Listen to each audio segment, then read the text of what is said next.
kami makin diteguhkan oleh firman yang telah disampaikan oleh para nabi. Alangkah baiknya kalau kamu memperhatikannya sama seperti memperhatikan pelita yang bercahaya di tempat yang gelap sampai fajar menyingsing dan bintang timur terbit bersinar di dalam hatimu. Wow. Tapi supaya firman ini menjadi cahaya pelita hidup, menjaga agar tetap bernyala di dalam hidup seseorang, maka harus diinterpretasikan dengan penuh cinta, dengan kebenaran. Ayat lanjut 20-21-nya. Yang terutama harus kamu ketahui ialah bahwa nubuat-nubuat dalam kitab suci tidak boleh ditafsirkan menurut kehendak sendiri. Sebab tidak pernah nubuat dihasilkan oleh kehendak manusia, tetapi oleh dorongan Roh Kudus orang-orang berbicara atas nama Allah. Oke, jadi supaya dia jadi firman dalam hidup, panggilan untuk para pengkhotbah. Tolong supaya firman itu menjadi pelita dalam hidup seseorang. Ingat itu, jangan putarbalikan firman untuk kepentingan pribadi. Paulus marah besar. 1 Korintus 2 ayat 17. Kami tidak seperti yang lain yang menjual firman untuk kepentingan sendiri. Karena yang kalian wartakan adalah untuk supaya menjadi makanan kehidupan. Dalam pengertian firman, supaya menjadi pelita, firman itu menjadi pelita yang menerangi langkah seseorang. Contohnya Ayu. Contohnya Sofi. Kenapa firman bisa menjadi makanan? Kenapa firman bisa menjadi pelita? Contohnya, ketika seorang pemabuk, lalu kita baca satu ayat seperti ini. Jika makananmu, jika minumanmu membuat orang lain terluka, jangan buat itu, kata Paulus. Dan pemabuk ini pulang dan bertobat. Firman membuat dia menjadi bertobat. Karena itu jangan main-main dengan pewartaan. Panggilan untuk teman-teman pewarta. Jangan main-main dengan khotbahmu. Karena begitu banyak orang yang diselamatkan ketika mereka mendengarkan pewartaanmu. Artinya mereka bertobat dan meninggalkan kehidupan mereka yang lama. Tadi ayat berapa? Ayo, saya sudah lupa. 1 Korintus. Oke, 1 Korintus 2 ayat 17. 1 Korintus 2 cuman sampai ayat 16, Pater. 2, berarti 2 Korintus. 2 Korintus 2 ya. Ayat 17 ya. 2 Korintus 2 ayat 17. Sebab kami tidak sama dengan banyak orang lain yang menjajakan firman Allah. Sebaliknya, dalam Kristus kami berbicara sebagaimana mestinya dengan maksud-maksud murni atas perintah Allah dan di hadapannya. Ayo, kalau engkau lagi, atau Sofi, kalau engkau lagi menderita, waktu engkau masuk ke rumah, saya langsung kasih kau makan kah? Atau saya nasihati kau dulu. Ada teknik di situ ya teman-teman. Mendengarkan itu bisa menyembuhkannya. Kadang orang butuh didengarkan dalam hidup. Jangan lupa para pewarta, para khotbah, siapkanlah khotbahmu baik-baik. Seolah-olah khotbahmu ini, pewartaanmu ini adalah pertama dalam hidupmu, terbaik dalam hidupmu, dan terakhir dalam hidupmu. Jangan ambil dari internet, baca ulang besok di mimbar. Siaplah khotbahmu, para pewarta, siaplah pengajaranmu di TikTok. Seolah-olah ini pengajaran, ini pewartaan, ini khotbah yang pertama dalam hidupmu, yang terbaik dalam hidupmu, dan yang terakhir dalam hidupmu.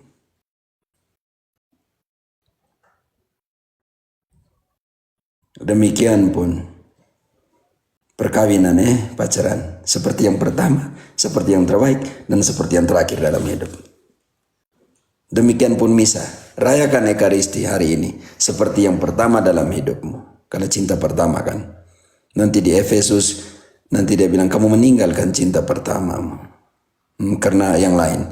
Rayakan Ekaristi seperti yang pertama, yang terbaik, dan yang terakhir dalam hidup. Karena apa? Karena kalau kita tidak memperhatikan ini, ada 3 tadi. Ada sudah 2 hal. Firman memberi makanan. Firman sebagai pelita. Dan sekarang firman yang menopang dunia ini. Ibrani 1 dari ayat 3 selanjutnya, Nona. Ibrani 1 mulai dari ayat 3. Dialah cahaya kemuliaan Allah dan gambar keberadaan Allah yang sesungguhnya dan menopang segala yang ada dengan firman-Nya yang penuh kekuasaan. Oke, yang menopang apa, Nona? Yang menopang apa? Segala Semesta. yang ada. Ya, semesta. Segala yang ada dengan apa? Dengan firman-Nya yang penuh kekuasaan. Hati-hati dengan khotbahmu. Engkau bisa menopang kehidupan orang dengan firman yang engkau wartakan. Saya tidak tahu hari ini Ayu dia rubah dia punya tone ya. Kita rasa sedikit ya Ayu. Saya tidak tahu engkau punya situasi itu, tapi ada sesuatu. Makanya seorang pewarta dia punya dinamika tuh dari huruf ke mata, mata ke otak, otak ke hati, hati baru ke mulut. Kalau seorang lektor dia hilangkan hatinya. Karena dia sebagai pembaca, lektor artinya pembaca. Dan semua orang bisa baca, tapi tidak semua orang bisa menjadi pewarta.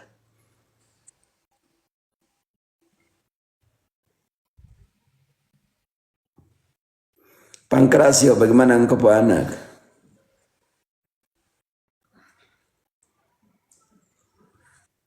Oke, Bruder Marcel, engkau jambak dulu ayo supaya dia lucu dulu, buat dia lucu sedikit. Oke. Jambak sih. Sofia, engkau sudah jadi moderator penuh kah? Romo. Oke, karena dulu dia sekarang saya kasih moderator Moderator penuh penuh juga, ya, Pater. supaya dia buat yang sama ke orang lain. Sekarang tongkat Musa diturunkan ke si Sofia. Takut. Sofi. Kuasa untuk membisukan dan memblok para haters. Selamat Oke, malam, jadi Bruder. kelola tamu kan? Kelola tamu ya. Ayo, dikelola tamu bro. Kelola tamu. Dia bisa kelolakan tamu Iya, betul, Pater. Saya kasih dia kelola tamu juga. Dia bilang, supaya olah-olah orang juga. Sofi, engkau sudah moderator penuh. Dikelola. Kau olah. Engkau olah. Pater, sudah berapa kali memang ke Ayu, tapi aduh takut. Jangan takut. Ini harus ada podcast Nanti juga jadi nih. sama kayak ke Ayu. Mood orang lain nanti dikata-katain aku. Sudah Oke, biasa ayo. dikata-katain. Sofi, engkau doa dulu Bisakah? Kita belum doa ini. Gara-gara Ayu ini saya lupa doa lagi. Saya lagi. Ayu aja Romo, aku masih belajar takut nanti. Bruder Marcel, kita serahkan ke Oh Bruder iya Marcel. iya benar. Marcel, engkau doa dulu. Siapa ter? Engkau Teman-teman yang doa sudah masuk singkat ke- Jadi engkau jangan doa. Ayo. Ya, Pater. Engkau baca dulu Matius 6 ayat 5 dulu, 5 dan 7 sebelum Marcel doa. Matius 6 ayat 5 dan ayat 5 sampai 7. Ayat 5 dan 7. Ayat 5 dan 7. Oke. Apabila kamu berdoa, janganlah berdoa seperti orang munafik. Mereka suka mengucapkan doanya dengan berdiri dalam rumah-rumah ibadat dan pada tikungan-tikungan jalan raya, supaya mereka dilihat orang. Ayat 6 sih, langsung 7. Namun jika engkau berdoa, masuklah ke dalam kamarmu, tutuplah pintu, dan berdoalah kepada Bapamu yang ada di tempat tersembunyi. Maka Bapamu yang melihat yang tersembunyi akan membalasnya kepadamu. Lagi pula, ketika kamu berdoa, janganlah bertele-tele seperti kebiasaan bangsa-bangsa yang tidak mengenal Allah. Mereka menyangka bahwa dengan banyak kata-kata, doanya akan dikabulkan.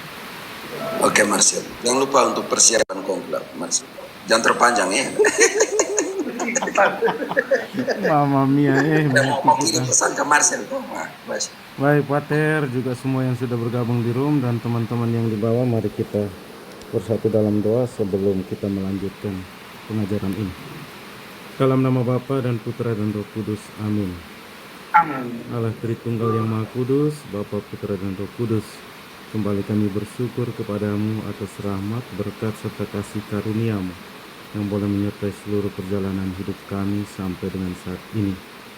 Kami juga berdoa secara khusus untuk proses persiapan konklav nanti bagi para kardinal yang sudah berkumpul maupun mereka yang akan beranjak untuk berkumpul di Vatikan memilih paus kami yang baru. Semoga prosesnya bisa berjalan sesuai dengan kehendak dan rencana-Mu sendiri. Dan semoga apa yang diharapkan kami semua umat Katolik di seluruh dunia dan juga seluruh umat manusia yang telah diwariskan dan ditinggalkan oleh Bapak Paus Fransiskus juga menjadi teladan bagi kami semua dalam pewartaan Injil di tengah-tengah masyarakat, terutama di tempat di mana kami bertugas dan berkarya. Kini kami hendak melanjutkan pengajaran ini, berkatilah kami terutama Pater dalam pengajaran ini, curahkan Roh Kudus-Mu juga untuk kami semua yang mendengarkannya. Semoga karena pengajaran ini kami semakin mengimani Engkau, satu-satunya jalan dan kebenaran dan hidup. Bunda Maria, Engkaulah Ibu kami yang senantiasa menyertai perjalanan hidup kami. Doakanlah kami pada Putra-Mu. Salam Maria, penuh rahmat, Tuhan sertamu. Terpujilah Engkau di antara wanita, dan terpujilah buah tubuh Yesus. Santa Maria, Bunda Allah, doakanlah kami yang berdosa ini, sekarang dan waktu kami mati. Amin. Dalam nama Bapa dan Putra dan Roh Kudus. Amin. Terima kasih. Selamat Terima malam. kasih semua, selamat malam. Selamat pagi, Pater. Oke. Terima kasih Marcel. John, selamat. Pancrasio. Pancrasio bagaimana?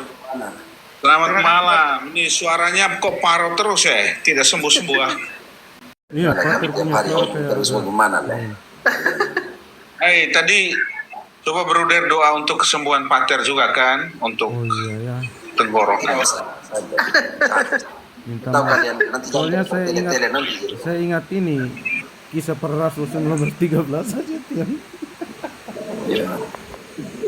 Dalam nama Yesus yang diwartakan oleh Paulus. Oke, gitu kan. Oke, Pancrasio. Itu Pater, terima kasih banyak. Meski dia masih sakit, tapi hari ini dia dapat banyak dukungan, dia bisa tersenyum. Saya rasa dia hari ini sedikit mengalami perubahan lebih baik, Pater. Terima kasih banyak doa dan berkat dari Pater juga dari para Katoliko semua malam tadi. Terima kasih banyak, Pater. Itu berharga sekali. Dukungan yang sangat mulia sekali untuk anak saya dan kami keluarga. Terima kasih banyak. Oke, John punya anak ada di John lagi, Pancrasio punya anak ada di rumah sakit, jadi kita doakan dulu. Ya sebentar ya. Apa? Dia masuk dengan diagnosa awal dari puskesmas DBD, tapi ternyata sampai di rumah sakit tidak jadi DBD, tapi diagnosa sementara masih virus atau bakteri yang masih butuh pemantauan serius dari para medis, begitu Om John. Sekarang musimnya ini DB ini. Iya. Tapi luar biasa, saya rasa kekuatan ada ya, dan saya hari ini dia sakit tapi dia tersenyum, banyak dukungan, banyak yang mengunjungi dia. Saya kira doa itu berarti sekali. Terima kasih Pater, terima kasih semuanya.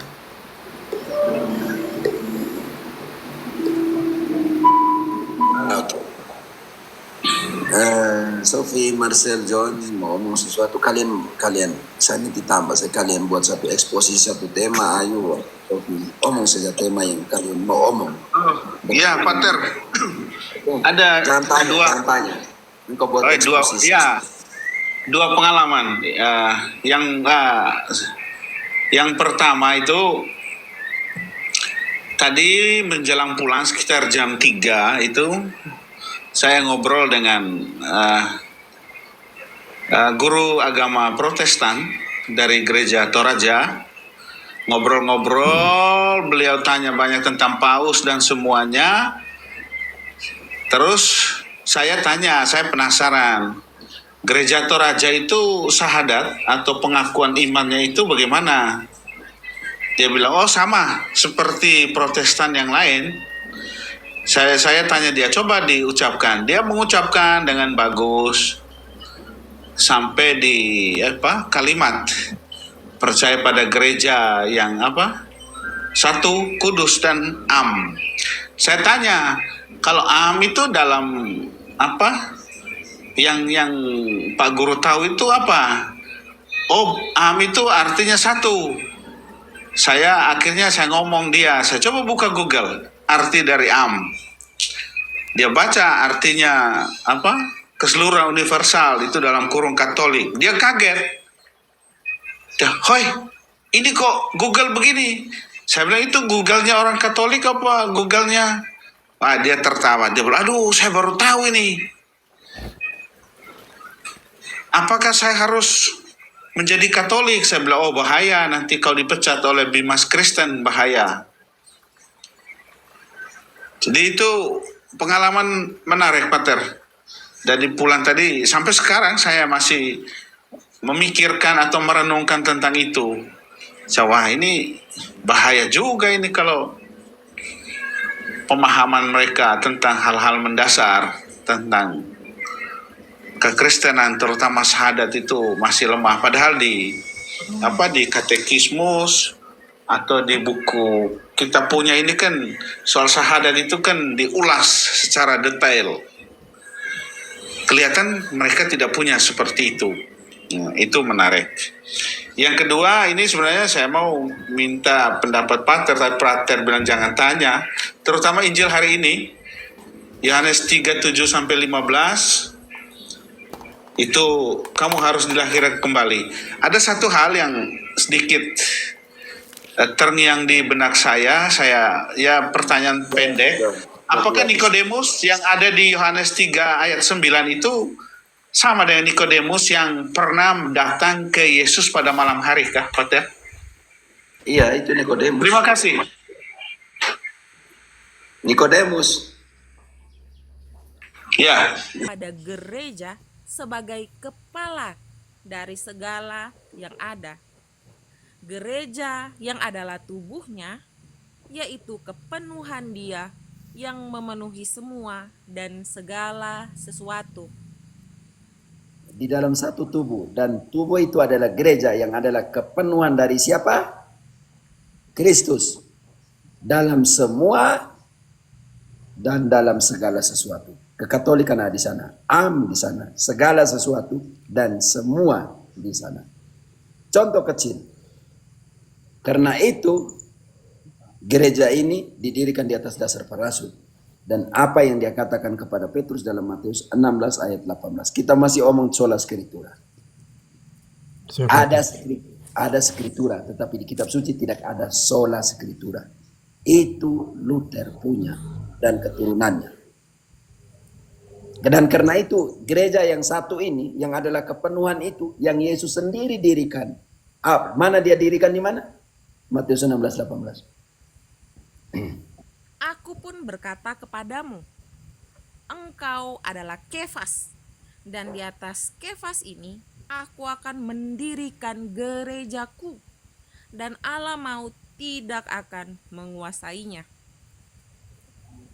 Dan itu ketika Petrus dia menulis 1 Petrus bab 5, dia menulis, dia bilang, saya adalah presbiter seperti kalian, saya adalah uskup seperti kalian, tetapi saya menasihati kamu. Hebat banget si Petrus itu, tidak main-main. Dan saya mau tanya, nasihat untuk presbiter, untuk penilik, untuk uskup yang ada di seluruh dunia itu salah satunya ada pendeta atau tidak waktu itu? Waktu Petrus menulis suratnya. Oke. 1 Petrus berapa tadi, Pater? Mulai dari bab 5 mulai dari ayat 1. Aku menasihatkan para penatua di antara kamu. Aku sebagai teman penatua dan saksi penderitaan Kristus yang juga akan mendapat bagian dalam kemuliaan yang akan dinyatakan. Gembalakanlah kawanan domba Allah yang ada padamu. Jangan dengan paksa, tetapi dengan sukarela sesuai dengan kehendak Allah, dan jangan karena mau mencari keuntungan, tetapi dengan pengabdian diri. Janganlah berbuat seolah-olah kamu mau memerintah atas mereka yang dipercayakan kepadamu, tetapi hendaklah kamu menjadi teladan bagi kawanan domba itu. Apabila Gembala Agung datang, kamu akan menerima mahkota kemuliaan yang tidak dapat layu. Ayat 9 mana? Lawanlah dia dengan iman yang teguh, sebab kamu tahu bahwa saudara-saudaramu di seluruh dunia menanggung penderitaan yang sama. Ayo tahan dulu. Surat ditulis untuk seluruh presbiter, imam dan uskup di mana? Ayat 9-nya. Di seluruh dunia. ya kata itu. Lawanlah dia dengan iman yang teguh sebab kamu tahu bahwa semua saudaramu di mana? Di seluruh dunia. Seluruh uskup, seluruh penatua, presbiter di seluruh dunia pada saat 1 Petrus itu. Salah satu saudaramu, presbiter, penatua yang di seluruh dunia ini, di situ ada Protestan pada saat itu? Belum ada, Pater. Makanya ayat 13 dia tulis begitu. Begini dia tulis ayat 13, penting sekali. Ayat 13. Salam kepada kamu sekalian dari mereka yang di Babel, yang sama-sama terpilih. Ayo. Yang mereka ini yang garis bawah, engkau pakai apa di situ? TB2. Tidak, ambil TB1. Di situ dikatakan salam kepada kamu sekalian dari kawanmu. Dia bilang dia sendiri, bukan mereka. Oke? Oke. 1 Petrus. Tidak tahu kenapa pakai mereka. Di situ dikatakan bahwa kawanmu. Dia bilang dia nih, dia Petrus ini. Yang ada di Roma, di Babylon. 1 Petrus 5 ayat 13. Ayat 13. Oke. Sebaliknya, bersukacitalah sesuai dengan bagian yang kamu dapat. Engkau baca 2 Petrus itu. 1 Petrus. Ini 1 Petrus 4. 5 kah ayat 13. Oh, ya ampun. 1 Petrus 5 ayat 13. Salam kepada kamu sekalian dari kawanmu yang terpilih yang di Babylon, dan juga dari Markus anakku. Ada perbedaan. Kenapa TB2 bilang mereka, sedangkan di sini penekanan Petrus sendiri. Bisa mengerti? Salam untuk kalian semua, artinya yang ada di seluruh dunia, dari kawanmu yang terpilih. Siapa yang terpilih? Yang ada di Roma?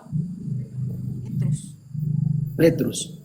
Makanya kata garis bawahi kata terpilih. Yang TB2 saya tidak mengerti kenapa dia pakai kata mereka ya. Ayo. Iya, dari mereka yang di Babel. Bayangkan. Ternyata penekan dari kawanmu yang terpilih yang ada di Babel, yang ada di Roma, dan dari Markus anakku. Kan ada ambigu di terjemahan di TB2 ini tentang Petrus ini. Salam untuk kalian semua dari kawanmu. Dia pakai kata di situ, mu ini adalah orang ketiga tunggal. Mu yang ada di Babel, yang di Babilonia, yang di Roma, dan dari Petrus anakku. Dan lucu kan, Petrus anakku, dia omong tentang siapa? Kalau dia bilang Markus anakku, dia omong tentang siapa? Dia atau mereka yang ada di Babel? Tentang dia. Tentang dia. Makanya itu ambigu yang ada di TB2.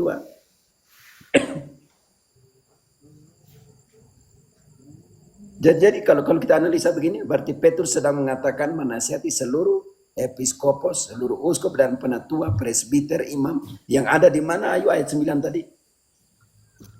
Di seluruh dunia. Siapa yang menasihati itu? Adalah kawanmu yang terpilih. Primus inter pares. Yang pertama, yang dipilih dari semua yang sama.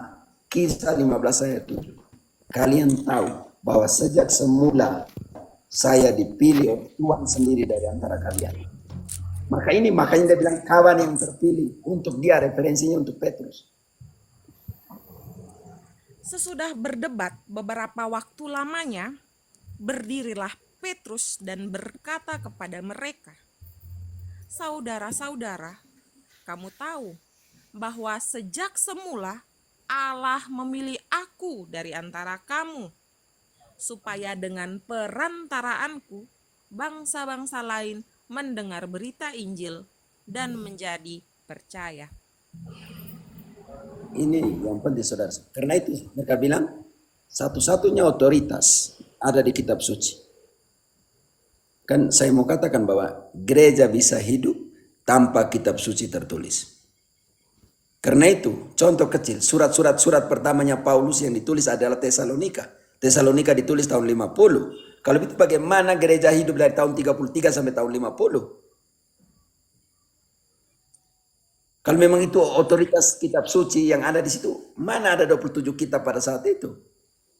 Seperti yang kayak pamit omong tadi. Roma ditulis tahun 54-55. Wahyu ditulis tahun 90 sampai tahun 100. Mana ada otoritas kitab suci satu-satunya pada saat itu? Kau orang yang baru datang setelah 1500 tahun perjalanan gereja, yang sana tidak ada yang bilang otoritas satu-satunya di kitab suci. Lalu kalian ikut yang baru lahir tahun 1517. Yang mengatakan kitab suci adalah otoritas satu-satunya. Bayangkan 27 kitab suci perjanjian baru tanpa gereja yang mengkanonkan. Apakah ada satu perwakilan Protestan tahun 382 ketika Damasus I mengkanonkan kitab suci perjanjian baru? 27 kitab. Apakah mereka ada di Hippo, di Kartago, di Trente? Ada di Trente, tapi bagian pertama mereka keluar lari terbirit-birit karena melihat bapak konsili punya kesetiaan kepada Paus.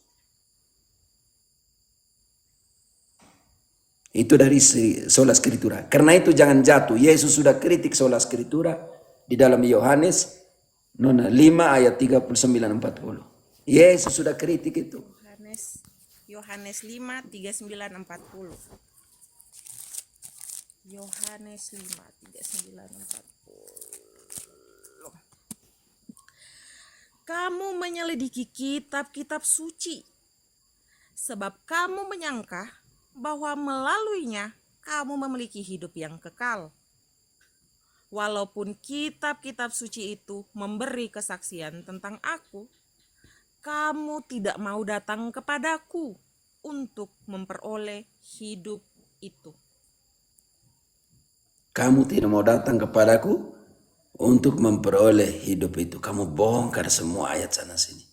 Dia bilang makan tubuhku, minum darahku akan hidup selamanya. Dagingku adalah benar-benar makanan dan darahku adalah benar-benar minuman. Di dalam bab selanjutnya, bab 6. Kalian tidak mau datang itu.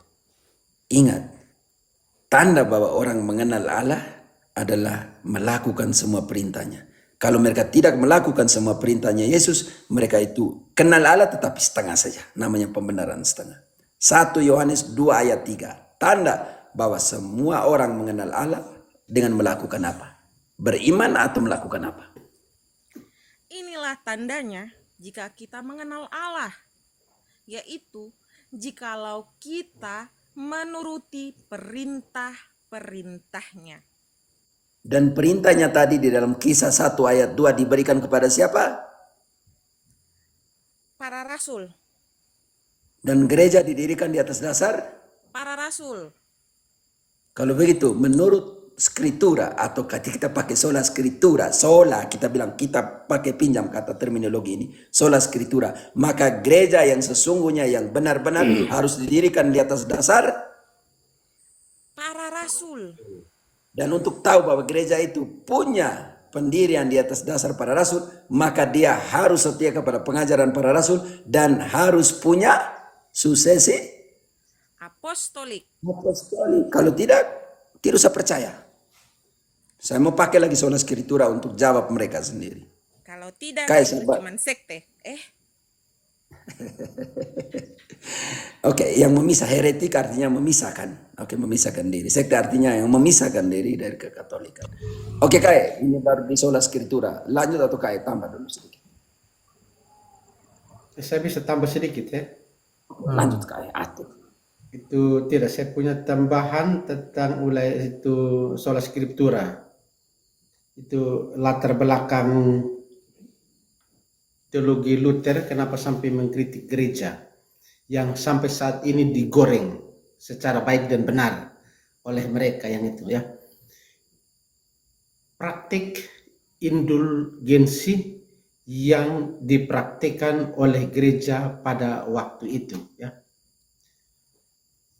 Praktik ini sesungguhnya bersifat lokal, tidak menyeluruh, tidak secara universal. Maka kritikan Martin Luther sesungguhnya harus kepada gereja di Roma, bukan seluruh kekatolikan itu sendiri. Karena di dalam, untuk saya, kalau misalnya Martin Luther, kalau berjujur, dia tetap pada Katolik, dia kemungkinan menjadi salah satu santo besar zaman sekarang ini. Ya. Kritikan itu dibutuhkan ya, untuk pembaharuan gereja Katolik. Tetapi secara politik, pada waktu itu, Jerman juga ingin berkuasa atau untuk menguasai Eropa seluruhnya. Jerman pada abad pertengahan ingin tampil sebagai negara adik kuasa di Eropa. Maka satu-satunya kekuatan yang bisa dilawan adalah Paus. Karena Paus ini bersifat universal. Dan satu-satunya kekuatan yang bisa ditumbangkan, kalau Paus tumbang berarti tumbang. Maka dalam krisis ini, Martin Luther secara politik lari kepada raja. Dan disinilah dimulainya Protestantisme yang sesungguhnya. Martin Luther menggunakan situasi politik pada waktu itu untuk kepentingan dirinya sendiri, mengamankan diri dari gereja Katolik. Maka gereja Katolik secara resmi mengekskomunikasikan dia pada Konsili Trente yang sudah kita tahu bersama. Sekali lagi, sola script dari pernyataan tadi, dari Romero tadi, saya menjelaskan seperti ini. Sola scripturanya Martin Luther tidak scriptura. Terima kasih.